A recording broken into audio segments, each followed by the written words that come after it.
कोमारे झोट गवेषणा केन्द्र झोट चाष मिलुनी नुआ ज्ञान कौशल। देशर 8टी झोट गवेषणा केन्द्र मध्यरु केन्द्रापड़ा झोट गवेषणा केन्द्र अन्यतम। 1972 केन्द्रापड़ार जजांगठारे ओयूएटी अधीन यह केन्द्र प्रतिष्ठा होता।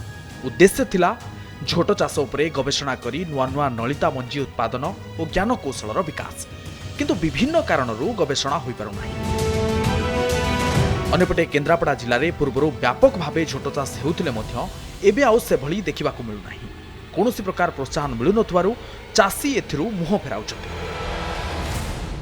6 एकर जमीरु 4 एकर जो नलिता चाष होउची से तांकर एप्रिल मासरु अक्टोबर मास भितर सरी जाउची।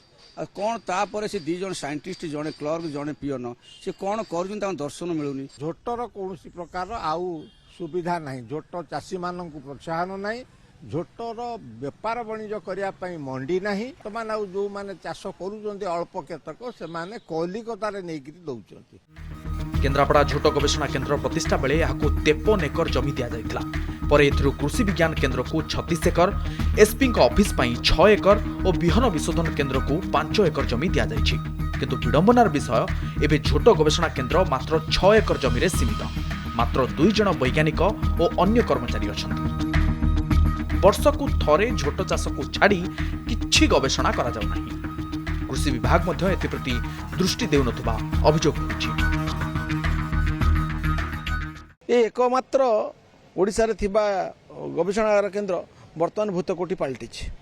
एटी गवेषणागार केन्द्र पई जतिक जमी तांगु दिया जाइतला से जमी सब के कुआडे नै गलेनी। वर्तमान 6 एकर जमी रे झोट चाष होउछि बोली से कागज कलम रे देखुछन्ती, किंतु गोटिए बुंदा माटी रे से करूना झोट कि सेठी किछि गवेषणा हो नाही। वर्तमान जो आमर पॉलिथिन एवं प्लास्टिक रो व्यवहार जोगु झोट चाषर बजार कमी जाइछि, किंतु विगत किछि वर्ष धरी आमे देखुछु किछि परिमाण ले एरिया बढ़िया को जाउछि। सरकार विभिन्न प्रकार पदक्षेप नउचंती, झोट चाषर प्रसार करूचंती।